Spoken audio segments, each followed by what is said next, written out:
del otro lado por compartir un rato más a esta hora y más todavía siendo viernes. Un agradecimiento muy especial tanto a Vivian como a Edu. Empiezo por presentarme. Mi nombre es Francisco Quintana, soy el secretario general de la Fundación Pensar, y en nombre de la Fundación es para mí y es para nosotros eh, un espacio muy importante en el marco de este ciclo, Pensar fuera de la caja, el de darnos hoy el tiempo para poder conversar respecto a lo que nosotros llamamos esas estrellas que no queremos, que no nos gustaría sumar. En definitiva, una charla sobre hechos viales y la deuda en educación y en infraestructura vial en nuestro país. Para, a modo de disparador, poder debatir, poder intercambiar, poder aprender respecto a este tema, hemos invitado, lo decía yo recién, a Vivian Perrone, integrante de Madres del Dolor, de la International Road Victims Partnership, Global Alliance y Observatorio de Víctimas, y también a Eduardo Plasencia, ex coordinador de gestión de la Dirección Nacional de Vialidad. Eh, la idea precisamente es que primero podamos escuchar a Vivian respecto a un panorama general, no solo local, sino también internacional. Después tengamos la oportunidad de escuchar a Edu. Después sí, en un segundo bloque, en el caso de Vivian, contarnos un poco del caso argentino y en particular de su propia experiencia eh, a partir de lo que le ha sucedido a Kevin y de la normativa o del proyecto de ley en torno al tema, y después sí que Edu nos pueda hablar un poco respecto a la situación de la infraestructura vial en la Argentina. Como ustedes saben, este ciclo es un ciclo que pretende, sobre temas de actualidad, sobre temas de coyuntura, permitir generar una instancia a nivel federal para escuchar distintas miradas, distintas voces. Así que aprovechar para decirles dos cosas. Está habilitado el chat para que quienes quieran puedan presentarse, no solo compartiendo quiénes son, sino también de dónde son. Y por otro lado también que en la misma herramienta, en el mismo chat, lo que vamos a hacer es, vamos a ir acumulando las preguntas que a ustedes les vayan surgiendo para después, en la medida que nos quede tiempo, poder hacérselas tanto a Vivian como a Edu. Así que sin más introducciones y agradeciéndoles de nuevo, se sigue sumando gente, agradeciéndoles de nuevo mucho a todos. Ahora sí, le doy la palabra a Vivian, a quien le agradezco particularmente por tomarse el tiempo para compartir con nosotros. Bueno, muchas gracias Francisco, muchas gracias a la Fundación por haberme invitado. Yo pertenezco a la Asociación Madres del Dolor en la Argentina, justamente por la muerte de mi hijo, de Kevin, y siempre digo que no se puede hablar de seguridad vial sin tener presente a quienes sufrieron la inseguridad vial, ¿no? En el mundo mueren 2 personas por minuto y hoy cuando pensaba un poco esto decía, bueno, ¿cuánta gente va a perder su vida mientras nosotros estamos acá reunidos? En el día son 3.200 personas, o sea, 3.200 familias que por día en el mundo quedan destruidas. Porque no es solo la vida de Kevin, no es solo la mía, la de mi marido, la de sus hermanos, sino toda una comunidad que lo conocía y que realmente, aunque pasen los años, seguimos todos muy afectados. ¿Y por qué les hablo de estos números que son peores que cualquier enfermedad o que cualquier pandemia que nos puede llegar a tocar? Y bueno, justamente porque en el mundo también se está tratando el tema de la inseguridad vial. Y hay una teoría que habla de visión cero. De acuerdo a visión cero, se establece que hay muchos conflictos, ¿no? que genera la inseguridad vial y que afecta a nuestra calidad de vida, la calidad de vida de toda una comunidad.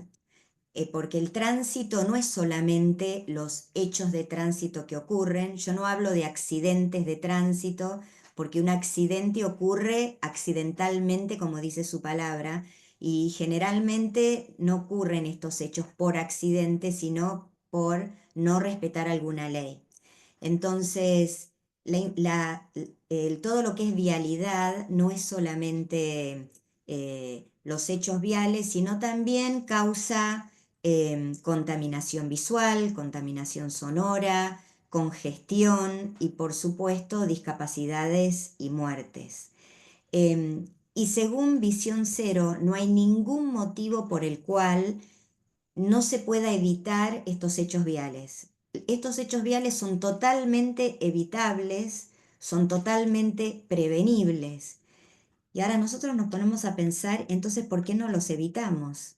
Si es mucho más fácil el evitar un hecho vial que lo que es la muerte por drogas o por estupefacientes o por delincuencia o por abuso sexual, y sin embargo es la primera causa de muerte. Los hechos viales son la primera causa de muerte en jóvenes que tienen entre 14 y 30 años de edad. Em, no es por pobreza, vuelvo a repetir, no es por droga, es por hecho vial, que las leyes son tan fáciles, ¿no? El semáforo está en rojo, tenés que parar, no podés utilizar el celular cuando estás conduciendo, si tomaste alcohol no podés conducir. Y entonces, ¿qué nos pasa como sociedad que seguimos perdiendo tantas vidas y seguimos teniendo tanta gente discapacitada? Justamente la otra vez cuando hablábamos con Eduardo, decíamos que todos conocemos alguna familia donde hubo un hecho de inseguridad vial. Según Visión Cero, se tiene que abarcar el tema de una manera holística, o sea, no solamente decir falta educación vial, o faltan leyes, o faltan campañas, sino que es educación vial, legislación, campañas, infraestructura, controles. Y a mí más que la palabra controles, me gusta la palabra en inglés que es enforcement, que es como realmente hacer fuerza para que se respeten las normas viales. Bueno, de manera internacional he estado en varios congresos. ¿Y por qué esto es importante? Porque uno aprende y trae ideas a la Argentina y a la vez uno puede demostrar lo bueno que estamos haciendo en la Argentina. Y solamente les voy a dar dos ejemplos. Una vez estando en Irlanda me preguntaron qué se le da por escrito a las familias que sufren un hecho vial. Y yo pregunté cómo que se le da por escrito, no sé, la causa. No, no, no, ¿qué se le da por escrito como ayuda? Porque encima lo necesitan por escrito porque estás tan mal en ese momento que muchas veces te hablan y no entendés. Entonces tenés que leer, analizar lo que lees. Y dije, no, nada, acá no les dábamos nada. Y bueno, ellos me compartieron una guía para víctimas. Esa guía para víctimas la trajimos a la Argentina, por supuesto que la modificamos y recibió realmente el apoyo desde la Cámara de Diputados, la Cámara de Senadores y se está usando en varias provincias de nuestro país. Y a la vez, desde la Argentina para el mundo, em, nosotros dijimos que tenemos un número de teléfono que es el 149, opción 2, es para las víctimas viales, porque cuando te ocurre un hecho vial generalmente no es en la esquina de tu casa, estás lejos de tu casa y a veces hay gente que no tiene cómo regresar a su casa si el auto está roto, o dónde quedarse si tiene un familiar internado, o no sabe qué hacer, ¿no? Legalmente. Entonces, llamando al 149 opción 2, las 24 horas del día, los 7 días de la semana, hay un psicólogo y hay un abogado que puede ayudar a las víctimas. Y esto prácticamente no existe en ningún país del mundo. Así que me parece muy importante que lo difundamos. Así que vuelvo a repetir, ¿no? Tenemos que ver a la seguridad vial como un todo, porque de nada sirve tener una ley si después no tenemos un control, de nada sirve tener controles si no tenemos infraestructura. Y bueno, y acá me gustaría invitarlo a Eduardo a hablar de la infraestructura que tenemos en nuestro país. Gracias, Vivian. Te agradezco muchísimo lo que compartiste. Y bueno, primero hola a todos. Perdón que no saludé al principio. La verdad me da un poco de respeto tener y de cosita, por así decirlo, hablar junto al lado de Vivian, ¿no? Es como me da un honor, un orgullo, porque primero porque digamos, lleva muchísimos años de lucha en este tema. Compartimos un poco, ¿no?, el dolor con esta situación, aunque no es lo mismo. ¿Verdad? Yo perdí a mi padre con la inseguridad vial, muy diferente del caso de Kevin. Mi viejo falleció porque, digamos, se comió un pozo, volcó y murió fruto de las lesiones una semana después. Esto ocurrió en el 2006, hace mucho. La vida me permitió tomar revancha y después, cuando estaba en la Dirección Nacional de Vialidad, pude ir y inaugurar la repavimentación de esa ruta, que conste que estaba de repavimentación desde antes, solo que la inauguré yo, pero no fue mérito mío, nuestro. Y bueno, a ver, que agregar a lo que dice Vivian, ¿no? A mí me parece que, digamos, este es un tema que es acuciante en Argentina, pero también en el mundo. Y está bueno también entrarnos compartir un poco algunas estadísticas y mirar un poco en qué situación están otros países. Yo ahora estoy viviendo en Estados Unidos, en Washington, y trabajo bastante con el Departamento de Transporte del federal de Estados Unidos y el de algunos estados. Vieron, acá este país es muy federal, entonces cada estado es un mundo, es un país independiente prácticamente, y tienen una coordinación bastante intensa y fuerte a nivel federal para que las cosas sean parecidas, pero en el fondo se autogestiona muchísimo. Entonces es súper interesante aprender. Es prácticamente como trabajar con 50 países. Cada uno tiene sus propias políticas, sus propias ideas, sus propias formas de implementar, su propia cultura de cómo gestionar y resolver los problemas. Eh, para que se hagan una idea, en Estados Unidos tienen un índice de muertos por habitantes en rutas, de muertos por hechos viales por habitante, casi igual al de la Argentina.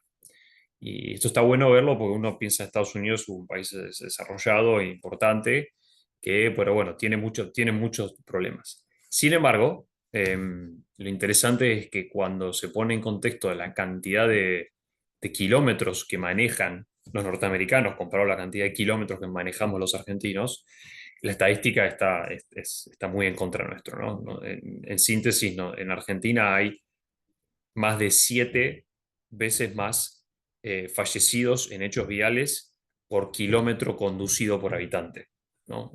Los norteamericanos promedio maneja más del doble que el argentino, unos 24.000 kilómetros al año. En Argentina perdón, casi 6 veces más que el argentino.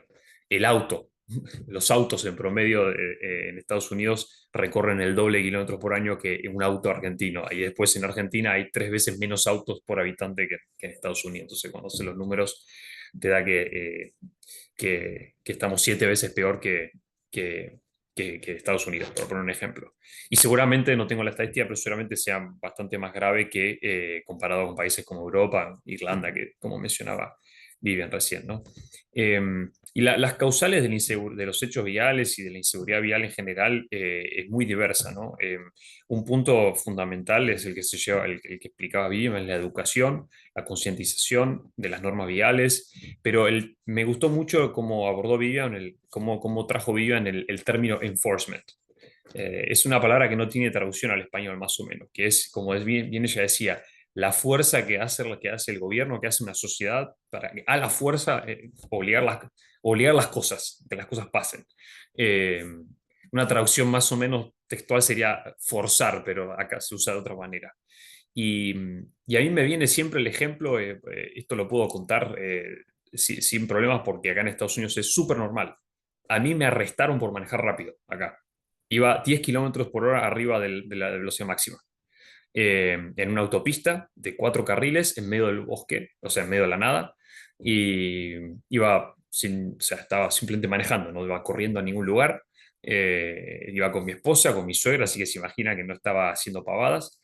Y me paró la policía, como en las películas, te paran atrás. es lo más normal del mundo acá, bajo la ventanilla, ¿qué tal? Buen día oficial, perdón, ¿iba muy rápido? Sí, sí, sí, va muy rápido. Bueno, discúlpeme, voy a cuidar la velocidad. Eh, bueno, igual, ¿se puede bajar un momento el auto?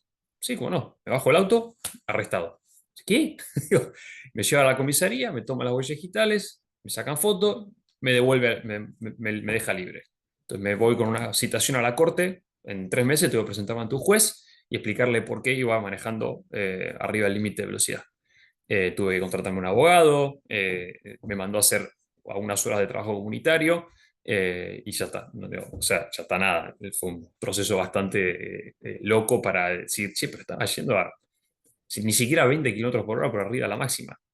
Y acá, acá las velocidades máximas, a diferencia de Argentina, culturalmente hay como una especie de threshold, hay como un buffer, como que si la velocidad máxima es 60, la gente inconscientemente piensa en 70, 75, y lamentablemente se funciona así. Digamos, la policía te para si vas a 70, no si vas a 50.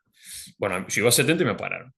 Entonces, esto para ponerles un ejemplo del rigor con el que se aplica la ley.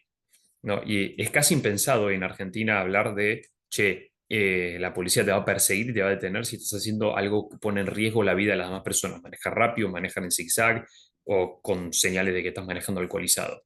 Y eso me parece que es algo que realmente habría que plantear en algún momento en el debate en este país. Digamos, ¿para qué tenemos patrulleros? ¿Para qué están parados los policías al costado de la ruta? ¿Cuál es la eficacia de eso? Está muy bien, digo, controlan, avisan, che, hay un tipo manejando como loco, párenlo cuando llega el control. Primero que si es un loco loco no va a parar. Y segundo, ¿cuán eficaz es? Eh, si la policía pudiese perseguir y detener a la gente, sería otro cantar. Después está el tema claramente de la justicia, que ese es un mundo donde no me voy a meter porque, digamos, excede el ámbito vial, es el problema, digamos, de cómo se ejerce la justicia en la Argentina.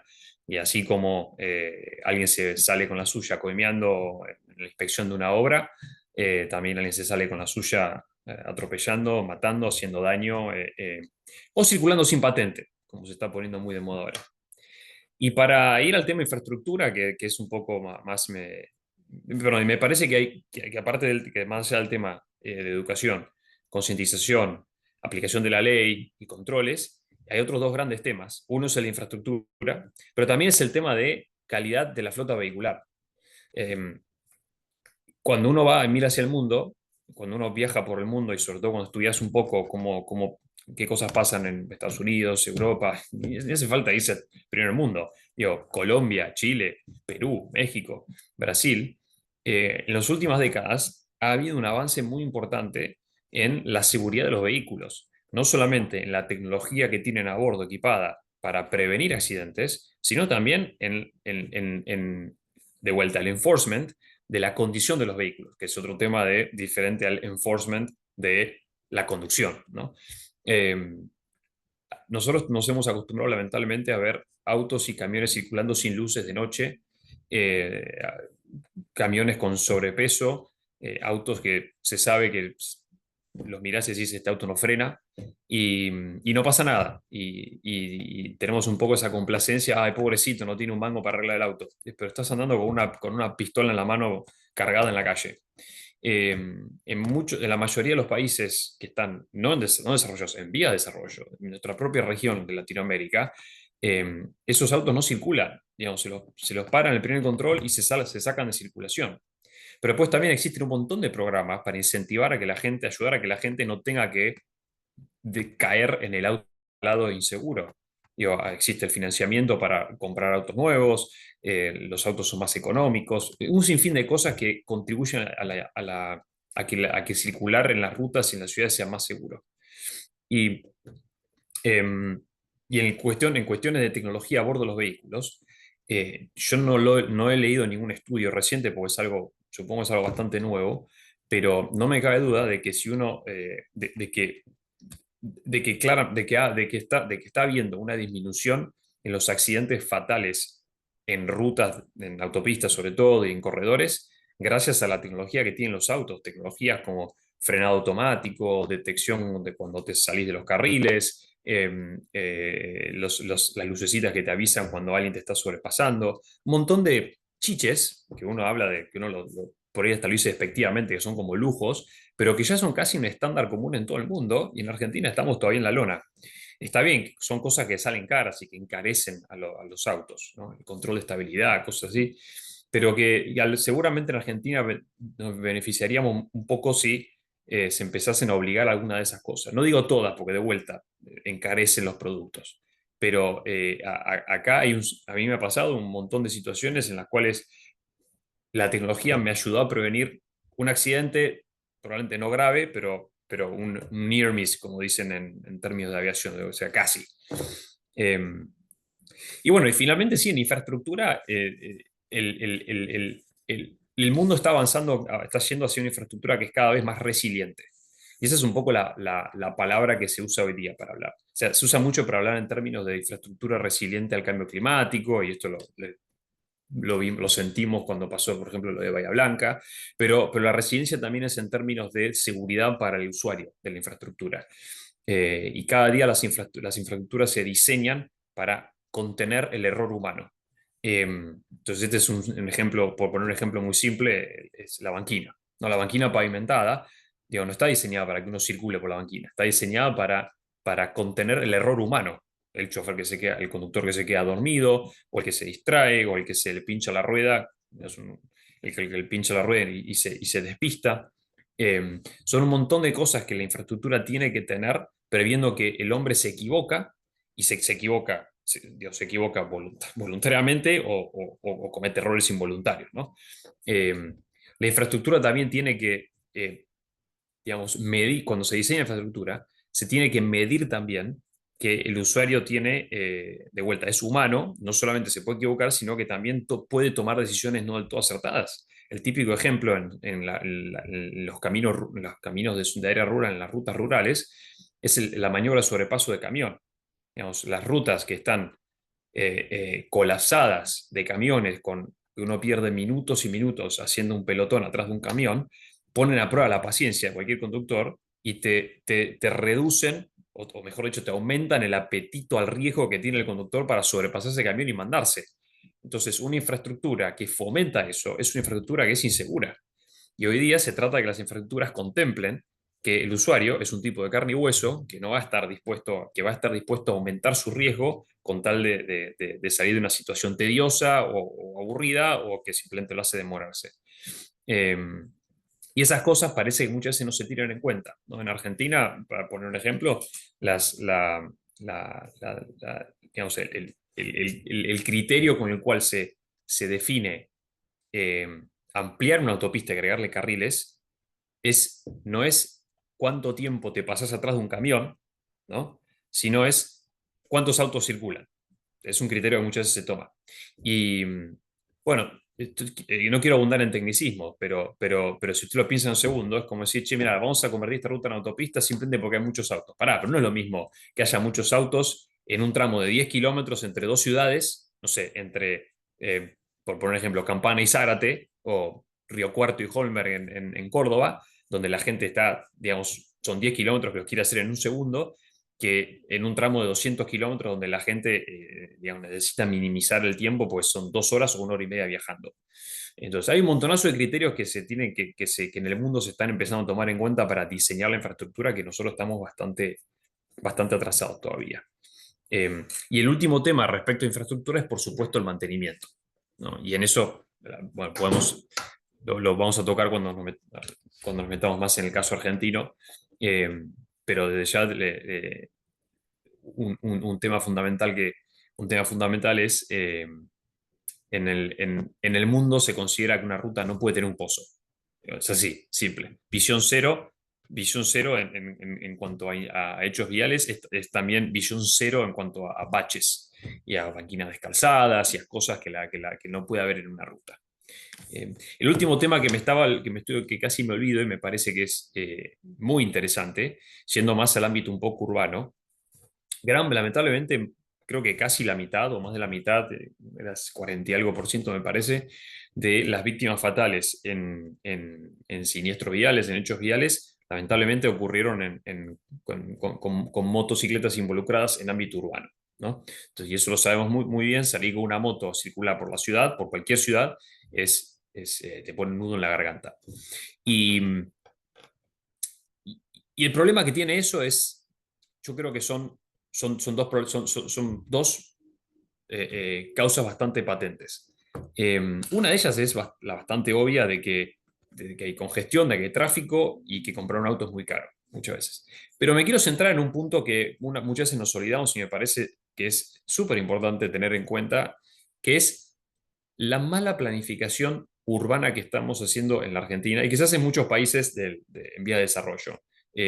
Este tema solamente lo están encarando bien, eminentemente Europa, y Estados Unidos no, pero porque Estados Unidos directamente tener una moto es visto como algo, la gente no usa motos, la gente compra autos, los autos son muy baratos y el que anda en moto es porque realmente le gusta el placer de andar en una motocicleta. Eh, entonces, en Argentina tenemos una carencia total de visión de cómo se tienen que expandir las ciudades. Em, lo cual va de la mano con una cuestión política económica, es que lo gratis que le ha salido a los intendentes lotear terrenos y lotear terrenos y lotear terrenos para construir cuadras y cuadras a costo cero prácticamente, porque el Estado Nacional les daba la plata para pavimentar las calles, que después nadie arregla y se terminan rompiendo y nadie se hace cargo. La luz estaba subsidiada, con lo cual los tendidos eléctricos y el consumo eléctrico de llevar electricidad a barrios infinitos era prácticamente gratis. El gas lo mismo, el agua lo mismo. El resultado es que todas las ciudades argentinas, especialmente el conurbano, se han expandido al infinito a un costo prácticamente, a un costo muy bajo y nadie ha pensado en que la gente ahora tiene que no le alcanza con caminar, porque todo está lejos, porque todo está muy disperso, y dos, ¿quién pone el transporte público para esas cuadras y cuadras y cuadras? Y ese es un típico problema muy de las ciudades del interior también. Y hay un ejemplo muy patente que era la ciudad de Junín, que cuando estábamos con Macri, cuando Guillotti era ministro, fuimos a ver al intendente y nos enteramos que Junín, una ciudad de 120 mil habitantes, no tenía colectivos. ¿Cómo no tenía colectivos? Yo soy de Tandil, me crié en Tandil, que tiene más o menos la misma población, un poco más, y tenía 6 7 líneas de colectivo, para poner en contexto. Y bueno, efectivamente, Junín nunca había puesto colectivo y era una cuestión de mala gestión, de mala decisión de gestión. Entonces, por un lado, se va a empezar a mejorar la cuestión de la inseguridad vial en las motos en el área urbana, que es gran parte del problema, cuando haya una política mucho más robusta a nivel municipal de extender el transporte público hacia los barrios. Pero también va a mejorar cuando empecemos, cuando los intendentes y las provincias empiecen a dar cuenta de que a la larga es mucho más conveniente densificar las ciudades y promover que la gente viva un poquito más cerca, ¿no? Que el loteo infinito. Porque tarde o temprano eso incentiva a que la gente no tenga otra forma de moverse más que en un vehículo, que obviamente va a ser una moto porque los autos son muy caros. Cuando todos viven más cerca es muchísimo más fácil y mucho financieramente y desde el punto de vista logístico prever un sistema de colectivos, desarrollar un transporte público de colectivos básicamente, para que la gente no tenga que subirse a la motocicleta para no solo para ir a trabajar, sino para hacer las changas cotidianas. Bueno, me callo porque puedo seguir. Gracias, Edu. Leo, nada más, creo que las preguntas que hay, los comentarios vienen a cuento de este segundo bloque, pero por ejemplo, yo González nos dice si sabemos que ya la seguridad vial se transformó en algo utópico, que la inseguridad vial es una gran pandemia. ¿Por qué ningún gobierno lo ha tomado como materia importantísima? Es un negocio la inseguridad vial. ¿Falta mucho para la obligatoriedad en las escuelas? Esto justamente vamos a hablar un poco de eso. Irene López dice, la seguridad vial no parecería ser utópica en otros países. Nancy Quintana de Lanús nos cuenta el caso del hermano, de su vecino que falleció al ser investido por un patrullero de Lanús, justamente un joven estudiante que en manos de alguien que nos debería cuidar. Y Mónica González, también que es familiar de una víctima, como decíamos, todos tenemos a alguien muy cercano que fue víctima de tránsito, que perdió la vida a raíz de un siniestro en el cual, Hidalgo José Luis conducía en estado de ebriedad y a gran velocidad, y que hasta ahora siguen pidiendo justicia. Eso lo vamos a ver con Vivian. Y bueno, Irene dice que algunos ingenieros que tendrían que volver a hacer la facultad, bueno, y que sí, que las ciudades crecen a lo largo de las rutas. Así que, Vivian, todo tuyo para empezar a hablar del caso argentino y de tu caso en particular. Bueno, yo comencé diciendo que no podemos hablar de la seguridad vial sin tener presente a quienes sufren, ¿no? De la inseguridad vial. Y la semana que viene se cumplen 23 años del día que atropellaron a mi hijo, y uno puede decir, uy, 23 años, ¿cuánto tiempo? Y la verdad que para mí es como que fue ayer. Lo único que aprendí a hacer en estos 23 años es guardarme las lágrimas para adentro. Pero por más que cada año diga, bueno, en mayo voy a hacer las cosas mejor, es que nos pasa a todas. Estoy seguro que a las familias de víctimas que están ahí, Mónica la conozco, nos pasa a todos, ¿no? Se acerca la fecha y es una pesadez en todo el cuerpo, una tristeza terrible. Kevin iba al mismo colegio que iba yo soy profesora, y los dos salíamos de casa, yo lo llevaba al colegio, lo tenía ese año en el aula de al lado. Eh, Hasta entonces yo siempre había estado en el colegio secundario y mis chicos eran más chicos, pero Kevin fue el primero que estaba a la par de lo que yo estaba enseñando, así que yo estaba muy contenta de estar con él siempre. Y ese año justo los chicos tuvieron que elegir si querían seguir estudiando en sociales o naturales y se mezclaron. Así que yo tenía como alumnos a amiguitos de él que eran sus amigos desde los 3 años de edad, y Kevin estaba al lado.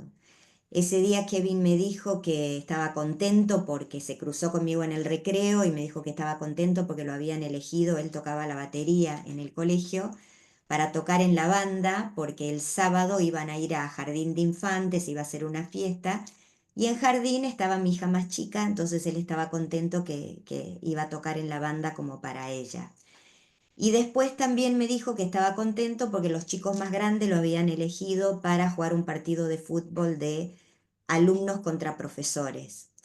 Y bueno, así es que ese día me fui yo sola a casa, él se quedó en el colegio, y en un momento que yo estoy en casa, él pasa y me dice, ma, me voy a jugar ya el partido de fútbol. Ah, me dijo, y no te dije que vienen todos a cenar a casa. Yo le digo, ¿cuántos son? No, no te preocupes, compramos empanadas, compramos pizza, todos en casa. ¿Por qué les cuento esto? Porque para que vean que es una familia como pudo haber sido la de cualquiera de ustedes, ¿no? Esa noche estábamos todos en casa, se reían, habían ganado los alumnos, así que cargaban a los profesores, que a la vez eran mis amigos. Y bueno, ahí fue cuando Kevin a las 9 de la noche me dijo, ma, podemos ir, en ese momento, no sé si se siguen usando ahora, se llamaba matiné. Iban los chicos más chicos y terminaba a las 12 de la noche. Y yo le dije que no, porque ya habíamos arreglado con mi marido que yo tenía otro hijo de 16 años, Kevin tenía 14, y ese año habían empezado a salir los dos al cumpleaños de un amigo, al cumpleaños de otro. Les dije, salen una vez por mes, porque si no, no puede ser que todos los sábados tenemos que salir a las 12 de la noche a buscarlos, no podemos invitar a alguien a casa, es una vez por mes cada uno. Entonces le dije, Kevin, vos ya saliste para el mes de abril, y me dijo, sí, bueno, salgo en abril, pero vuelvo el 1 de mayo, porque seguro que entro a las 12:01. Y la verdad que Kevin no me daba ningún problema en casa, no tenía problemas en el colegio, conocía a sus amigos, y ahí le pregunté, bueno, ¿cómo se vienen? Ya habían reservado un remis, y uno cree que tiene todo controlado y uno cree que tiene todo arreglado, pero bueno, no fue así. Así fue que recibí ese llamado que nadie quiere recibir de uno de los amigos de Kevin diciéndome que Kevin estaba ahí en la Avenida del Libertador, en Vicente López, y que había sufrido un accidente, me dijo. Yo me imaginé que Kevin se había caído, que le dolía la rodilla, que yo le dije, bueno, ya te voy a buscar, ya lo voy a buscar. Le dije a mi marido que se quede en casa con la nena que ya se había quedado dormida, y me fui con mi hijo de 16 años. Cuando llegué estaba la ambulancia y yo lo primero que hice fue preocuparme por los otros amigos de Kevin. Nunca, jamás pensás que algo le va a pasar a tu hijo. Les resumo, Kevin, esto ocurrió el 1 de mayo, como dije, Kevin falleció el 8 de mayo, fue la peor semana de nuestras vidas, hasta que decidimos un día con mi marido no escuchar más los partes médicos. En esa semana donde nosotros estábamos luchando por nuestro hijo, quien atropelló a Kevin y se había dado a la fuga, estaba ya esquiando en Estados Unidos. Había cambiado de lugar, los golpes en el auto. ¿Cómo sé esto? Porque bueno, al otro día cuando íbamos para la clínica, enseguida a mí me dieron por la patente la dirección de donde vivía, pasamos con mi marido y me dijo, ya saquemos fotos para la policía. Yo dije, no, así como estamos nosotros, vemos el auto como está, o sea, yo vi realmente dónde estaban los golpes, dije, seguramente la policía ya hizo todo. Bueno, no había hecho absolutamente nada, se perdieron los videos, se perdió la huella de frenado que había en el lugar, este, y una ex alumna mía, cuando yo estaba en la clínica, me dijo que Eduardo Suquiasian, quien había atropellado a Kevin, estaba esquiando en Estados Unidos porque ella lo conocía y ella estaba trabajando en estos sistemas de work and travel, estaba ahí en California, en el lago Tahoe, donde él estaba esquiando. Después de esto, aún es como que te cae una bomba en tu casa, no sabes cómo seguir y por eso es tan importante esta guía para víctimas que les digo, porque yo ahora en cuanto me llaman de un hecho vial les digo, ojo con las cámaras, ojo con la huella de frenado, ojo con cómo toman los datos de los testigos, porque a veces se olvidan del número de documento, a veces se olvidan de la dirección y después esos datos no sirven por estar incompletos. Y el juicio fue a los 5 años, que uno dice, ¿cómo puede ser si en un hecho vial es todo tan fácil? ¿No? Ves, haces una pericia al auto, una pericia al lugar, y ya está. Sin embargo, tardamos 5 años en llegar a juicio. Se lo encontró culpable a quien atropelló a Kevin y a sus 2 amigos se los acusó por falso testimonio, pero en ese momento lo llevaron detenido y yo estoy segura que esto pasó porque yo había empezado a salir en muchos medios, si no esto no ocurre. Este, y enseguida una jueza me dijo, pero mirá que hay que ver qué pasa después de la apelación y bueno, tal cual. Suquiasian apeló y dijo que él estando preso no podía seguir estudiando en la universidad privada donde él estaba estudiando y yo le dije, mi hijo estando muerto tampoco puede seguir estudiando o trabajando o haciendo lo que él quisiera hacer. Y dije que cumpla con la pena y que después haga de su vida lo que él quiera. Pero lamentablemente eran 3 jueces, 2 mujeres y un hombre. Las 2 mujeres le otorgaron ese beneficio y de los 3 años efectivos que él recibió, solamente cumplió con 2 meses.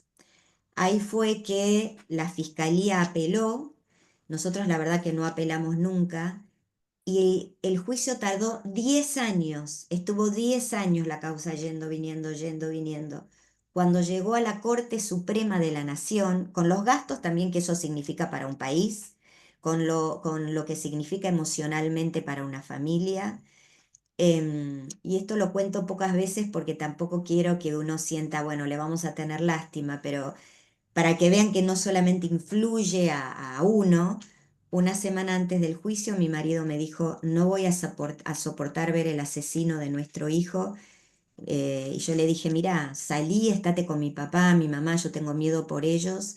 Y bueno, Carlos, que tenía 50 años, al otro día era profesor de educación física, falleció de un infarto. Así que llegamos al juicio sin el papá, sin los hermanos totalmente afectados. Y a los 10 años, cuando dijeron Eduardo Suquiasian tiene que volver a la cárcel, el juez, cuando vuelve a San Isidro, dice, sí, pero la pena ya prescribió, porque era una pena de 3 años, pasaron 10, ya prescribió la pena. Si quiere, me dijo a mí, usted puede apelar. Y dije, no, basta, hasta acá llegué, fueron 10 años. Mi hija que tenía 5 ya tenía 15, o sea, pensé tengo que, aparte económicamente también influye todo esto, uno le tiene que pagar un abogado, hay que pagar las pericias, siempre digo, nosotros no elegimos estar en esa situación, el abogado eligió, el fiscal eligió, el juez eligió, Eduardo Suquiasian eligió, nosotros no, pero sin embargo somos los más afectados en esto, ¿no? Así que después de eso dije, bueno, pero sí me voy a dedicar de por vida a ser la voz para que otros no estén en nuestro lugar. Eso trato de hacer, por eso el 1 de mayo ahora estamos repintando la estrellita de Kevin ahí en el lugar del hecho, como hace 23 años que hacemos. Y también en mayo, desde el 12 de mayo al 18 de mayo es la Semana Mundial de la Seguridad Vial. Este año el lema es caminar y andar en bicicleta, pero yo digo en la Argentina necesitamos de infraestructura justamente para eso, ¿no? A mí me da miedo que mis hijos anden en bicicleta, a veces me da miedo que anden también caminando por la calle por la delincuencia y por también la inseguridad vial, porque hay autos que andan sin luces, exceso de velocidad, pero es importante dar este mensaje para los más vulnerables y también dar el mensaje que primero tenemos que respetar a nuestras vidas, ¿no? Puede haber muchas leyes, pero si no amamos a nuestras vidas y amamos a los que tenemos a nuestro alrededor, realmente no vamos a respetar estas leyes. Así que yo siempre estoy a disposición, estoy, vuelvo a repetir, en Madres del Dolor. Yo estoy en todas las redes, así que si alguien necesita algo o si quiere hablar conmigo, también estoy abierta a toda duda o a lo que necesiten saber. Gracias, Vivian. No, Edu, de ¿querés nada. agregar algo sobre infraestructura vial en Argentina? Bueno, a ver, es, es difícil hablar de infraestructura cuando Vivian estuvo desglosando en lo que es el principal problema que tenemos con la inseguridad vial y con tantos temas en Argentina, que es la mala justicia, la injusticia. Nos hemos acostumbrado a vivir en un país que es eminentemente injusto en estos temas. Yo te ponía por el ejemplo de lo que me pasó a mí en Estados Unidos por infringir la máxima velocidad, que lo hace todo el mundo, porque yo te expliqué, culturalmente es 50, pero la gente va a 70. Y, y a mí de ese proceso que me pasó, me tocó a mí vivirlo como agresor, eh, o como culpable, por así decirlo, ese proceso cuando terminó dije, che, estoy tranquilo porque sé que si pasa al revés, que a mí digo, yo vivo manejando rápido, obviamente no pasó nada, digo, simplemente manejando tranquilo una ruta de 4 carriles con nadie, lo más pancho, pero si yo hubiese sido un tipo que estaba manejando drogado, alcoholizado, o hubiese lastimado a alguien, o lastimado o roto algo, del otro lado, digo, no me cabe duda de que habría pagado las consecuencias. Entonces, del otro lado me quedo tranquilo. Digo, así como a mí me aplicaron toda la fuerza de la ley por esto, me quedo tranquilo de que si a mí alguien me hace esto, la va a pagar. Lo que hace que sea, es uno de los componentes más importantes de vivir en una sociedad, ¿no? Y lamentablemente en Argentina creo que estamos para atrás, no sé si para atrás, pero estamos mal en este tema. No sé si estamos mejorando, empeorando. Quiero creer que estamos mejorando un poquito en ese tema, a evitar a que se lleguen estas situaciones, ¿no? Claramente cuando vos tenés infraestructura que no solo está mal mantenida, sino mal diseñada, mal hecha, todo esto que yo les decía de que es poco resiliente, se multiplican las oportunidades para que haya injusticias. Y para ponerles algunos ejemplos, ¿no? Aparte del tema de el mal mantenimiento que tiene la infraestructura vial en Argentina, que sabemos que podemos ver que eso sí está decayendo un poco, lamentablemente. Y bueno, el gobierno anunció que un plan de licitaciones ahora de concesiones que se supone que va a ayudar bastante, pero está tardando un poco y ojalá que no se demore más porque es urgente. Más allá de eso, hay temas que parecen secundarios, pero que son muy importantes, ¿no? No sé si alguno de ustedes lo dijo, lo pensé yo mientras hablaba, el tema de la iluminación. Digamos, hay un montón de debate en torno a si hay que iluminar o no iluminar las rutas. La realidad es que hay un montón de puntos de la red vial en las ciudades y en el campo donde tiene que estar iluminado y no está. El tema de la señalización, digamos, eso es algo que choca mucho cuando uno viaja afuera del país y sobre todo afuera digamos, al primer mundo, Europa, Estados Unidos, es la señalización. Las cosas están clarísimamente escritas e indicadas. Y es un componente importantísimo. Digo, cuántos de nosotros hemos estado cerca de tener un accidente porque llueve y no vemos las líneas de la ruta? No sabemos dónde termina el asfalto y a continuación está la banquina con un descalce de 20 centímetros y está lloviendo y no se ve nada. Está pintada la ruta, pero totalmente desgastada o ni siquiera está pintada. Parecen detalles, pero que cuando uno contabiliza, son la causa de un importante número de los accidentes, ¿no? Y tenemos cruces de rutas, cruces de esquinas en ciudades que están totalmente no diseñados, ¿no? Las ciudades que invaden y crecen a la vera de las rutas, eso es algo que lo vemos cada día más. Lamentablemente en eso también hemos retrocedido muchísimo. Y eso tiene que ver también no simplemente con un che, pongámonos la pila que no estamos haciendo las cosas, que estamos haciendo las cosas mal. No, eso tiene que ver también con modelos de gestión, de cómo está diseñado los gobiernos para que adopten, para que resuelvan esos y encaren esos problemas, ¿no? Por poner un ejemplo muy simple, ¿no? O sea, cuando viajamos por el interior, sobre todo en tramos más alejados de Buenos Aires o por ahí los lugares un poco más postergados, vamos a ver que hay al costado de la ruta, de repente hay pueblos que crecieron, desbordaron y están como comiendo la ruta. Esos puntos son de una inseguridad gravísima. De hecho, pasó en mi familia que mi abuelo venía manejando por la ruta 7 y totalmente todo bien. Iba de hecho creo que a 70, ponerle 80 en medio de la nada en una ruta, o sea, todo en línea, y de repente de la nada se le metió un paisano en una moto. Lo atropelló, no lo mató, gracias a Dios, pero lo lastimó bastante.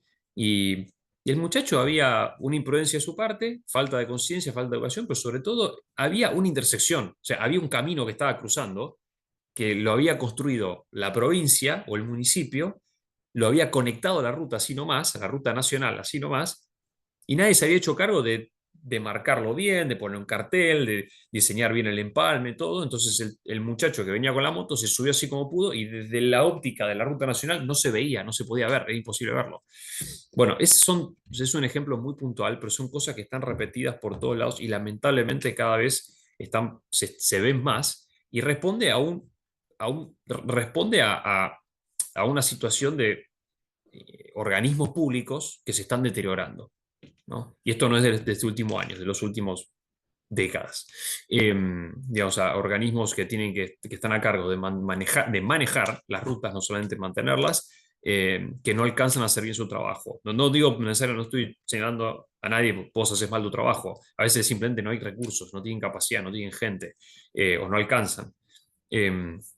Y después, ahí es donde se mezcla también con el mismo tema de la justicia, ¿no? Si de repente el intendente viene y te pone, como te ponía un ejemplo, te enchufa una calle, un acceso de una calle a una ruta, y vos sos el Vialidad Nacional o Vialidad Provincial el que estás a cargo de la ruta, ¿a quién le reclamás? Che, intendente, rompeme esto o hacelo bien porque se va a matar a alguien.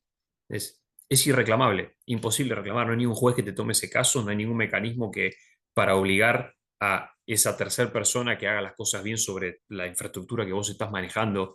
Y eso es un problema con el que estamos lidiando cada vez más, cada vez más. Es el otro factor que afecta mucho a que la infraestructura contribuya a la inseguridad vial, que es la falta de mecanismos institucionales, el deterioro de mecanismos de procesos institucionales, ¿no? Que cada uno hace las cosas como se le canta. El peor ejemplo de todo fue durante la pandemia, cuando vimos por todos lados intendentes y gobernadores que de repente pasaban la retroexcavadora cortando por la mitad rutas de alta velocidad.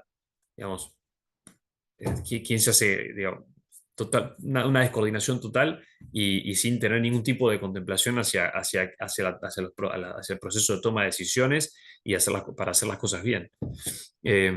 Así que digamos, tiene un montonazo, un abanico de un montón de problemas que tenemos para que la infraestructura contribuya a que la inseguridad vial esté mal en la Argentina. En algunas áreas preocupa porque estamos retrocediendo, como esto que decía, de deterioro de la capacidad de los organismos a cargo de la infraestructura, de cada vez tienen menos capacidad de dar respuestas y de hacer las cosas bien, porque todo se complica, todo se encarajina y cada uno hace la suya. Injusticia en todos los procesos de cómo se obligan a que esas cosas pasen.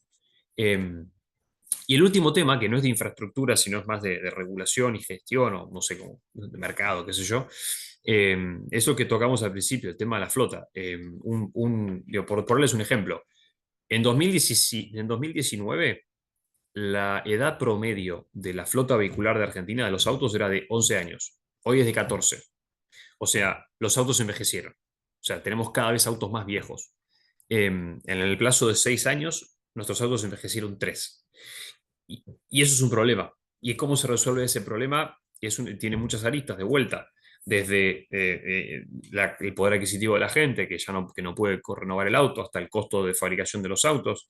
En eso, en la menor capacidad para renovar el auto, se mezcla los menores requerimientos de seguridad de los autos. Digo, vos no podés empezar lo que mencioné al principio, ¿no? Como gobierno no puedes de repente empezar a obligar a que todos los autos tengan ciertas medidas de seguridad porque lo encarecen cuando la gente está cada vez pudiendo menos comprar autos.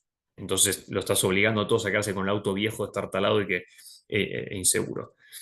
Y en el tema de transporte, la flota de camiones, digamos, el deterioro se está dando en muchos puntos. No solamente de vuelta la flota de camiones también se está envejeciendo gravemente, sino que retrocedió muchísimo el control de pesos y dimensiones. Parte de todo este descarajinamiento institucional, ¿no? de que los organismos tienen menos poder para hacer cumplir las cosas. No se pesan los camiones van con sobrepeso. Cuando los camiones van con sobrepeso no solo rompen más la ruta, sino que son un factor más de riesgo, o sea, son más inestables, más difíciles de controlar. Para ponerles un ejemplo, una de las grandes discusiones que tuvimos cuando estábamos en el gobierno de Macri era si empezábamos a exigir que los camiones tengan mayor relación peso-potencia. Un camión con más potencia no es un camión que va más rápido, es un camión que tiene mayor capacidad que tiene que acelerar más rápido en la ruta, ergo es menos un elefante caminando en medio de la ruta que bloquea todos los autos y obliga a todos a sobrepasarlo. Entonces, bueno, por diversos motivos no se pudo. Era muy difícil para el mercado adaptar los motores, renovar los tractores de los camiones, era complicadísimo. Pero son cosas que tenemos que hacer. Donde yo vivo, los camiones circulan en promedio a 120 kilómetros por hora y no chocan, no chocan. Los accidentes son sobre todo involucrando autos particulares, contra autos particulares en barrios y cosas así. Porque son potentes, están bien diseñados, tienen unos frenos impresionantes, tienen un montón de tecnología que prácticamente se manejan solos y sobre todo van en su carril, por así decirlo, en todo sentido, ¿no? Circulan por donde tienen que circular, con buenos controles, con choferes bien entrenados, etcétera, y mil cosas más. Y el último tema, que parece es controversial, pero que es para ponerles ejemplo hasta dónde, hasta dónde los pequeños detalles influyen en cuán seguras son nuestras rutas. Hay un gran movimiento que en el mundo se está instalando, que es de eliminar, o mejor dicho, igualar las velocidades máximas de autos y camiones. Si tus camiones tus camiones van a 60, es una utopía decir que porque vos decís que los camiones van a 80, los camiones van a 80, y los otros decís que los otros van a 90, van a 90. Es una mentira. Los autos circulan en una ruta, en un corredor, en una ruta nacional, circulan hasta 150 kilómetros por hora. No digo que esté bien, estoy diciendo que es la realidad. Si vos no aceptás esa realidad y seguís impidiendo que los camiones vayan despacio, estamos hablando en corredores en medio de la nada, no estamos hablando en zonas urbanas, zonas suburbanas, nada. Si vos restringís cada vez más la velocidad de los camiones, lo que estás haciendo es obligando cada vez más sobrepasos. Suponiendo utópicamente que los autos reduzcan su velocidad y vayan dentro de la velocidad reglamentaria, van a seguir sobrepasando a ese camión que va a 60 por hora.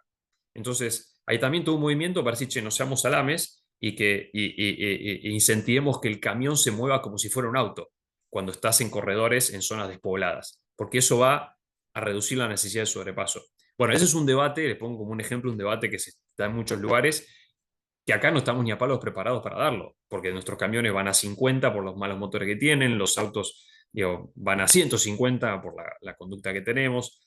En fin, son un montón de aristas que generan generan situaciones negativas de mayor riesgo que lamentablemente no tenemos mecanismos culturales y sociales para resolverlos si las cosas salen mal. No tenemos una justicia que funcione, no tenemos una policía que haga que las leyes se cumplan. Entonces, todas estas otras cosas tienen consecuencias muchísimo más graves. Son las 6, no quiero extenderlo. Gracias, Eduardo. Nada más quiero mencionar, por ejemplo, Itatía Avellaneda de San Juan, que agradece a Vivian su dedicación, trabajo y sobre todo compartir su dolor. Griselda Pantanetti, en la misma sintonía, dice que Vivian, te admiro profundamente, gracias por transformar tu dolor en ayuda. Estos de Montecasero Corrientes. También Mónica González de Moreno, que agradece a Vivian, sobre todo dice que está 7x7 y 24 horas todos los días, ayudándonos a poder encontrar justicia y la calma a nuestro dolor.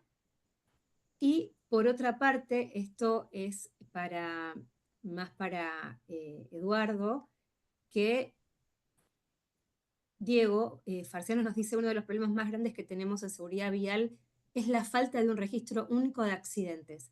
La estadística está subvalorada y mal medida, no se hace gestión de la seguridad vial, vamos siempre para atrás con los índices. Y Sí, bueno, sí, Edu, tuyo. No, respuesta corta. Sí, es verdad. Digo, la ANSB hace una recopilación de estadística basada en los reportes de las provincias y, y bueno, hay muchos, digamos, no hay certeza absoluta, no hay certeza de que cada provincia individualmente haga un buen trabajo con eso. Muchas lo deben hacer y otras no tanto. Y, y después, pero también después no nos olvidemos de la realidad de la Argentina, o sea, la realidad de una gran parte de la Argentina, que son las rutas en medio del Chaco o en medio de la Patagonia, donde digo, muere gente o pasan cosas y nunca te vas a enterar, lamentablemente. Alguien se enterará, quedará por ahí, va al hospital, no se reporta. Digo, es un país muy heterogéneo, ¿no? Donde una cosa es hablar de Córdoba capital, Rosario, Buenos Aires, Mendoza, y otra cosa es hablar de vuelta del impenetrable Chaco, de la Patagonia, de los valles de Catamarca allá arriba. Entonces, tampoco hay que matarse, digamos, y torturarse si no tenemos que tener la estadística perfecta. Creo que tenemos estadísticas que son suficientemente fuertes como para decirnos que el problema es un problema. Eh, pero de vuelta, si son 4.500 muertos al año o 7.000, no digo que digo, cada víctima cuenta, pero aunque tengamos 100, ya tenemos que estar alarmados y viendo cómo resolverlo. Claramente lo que no se mide no se puede solucionar, pero creo que podemos decir que tenemos unas mediciones más o menos aceptables dentro de todo. Perdón, y para Perfecto. poner un ejemplo, Estados Unidos lo hace de la misma manera, digo, recopila estadísticas que juntan las policías, ni siquiera los estados, las policías de los condados y de las ciudades, es súper recontra también, hay como 5.000 policías. Bueno, acá policía tiene hasta el subte tiene la policía del subte. Entonces cada uno tiene su propia estadística y bueno, hay toda una coordinación para juntar toda la estadística, pero digamos, nada te asegura que no se coman nada. Perfecto, Eduardo. Acá justamente hablan de, por ejemplo, Griselda Pantanetti, que la ruta 14 es un desastre, que hay muchos accidentes. Lo mismo Alicia Zavala retoma el tema de la ruta 14, que desde Entre Ríos a Paso de los Libres, el estado de la ruta es desastroso. El año pasado empeoró Sí. aún más. Y para Vivian, recién logra conectarse Javier Forastieri, que es papá de Damián, fallecido en Luján también. Y retomando, Eduardo, perdón, hay varios puntos que hay camiones, dice Javier, que van desde los 60 a 120 kilómetros por hora. Dice: trabajé y trabajo en transportes, las rutas están desastrosas. Y bueno, muchos de la localidad de Corrientes, que dice que nos duele tener un siniestro con víctimas fatales.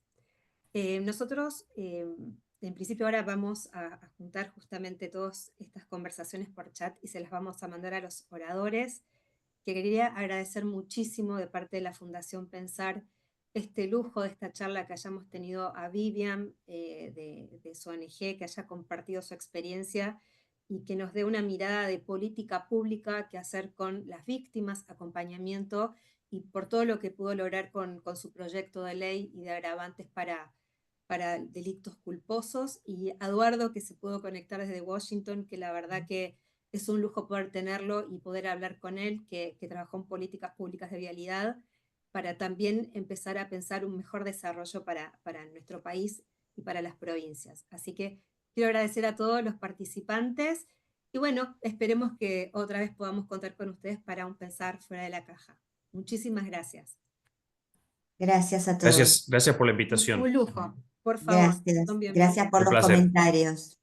Un Gracias. placer de hablar al lado tuyo, Gracias. Vivian. Te felicito. Igualmente, igualmente, Eduardo. Muchas gracias.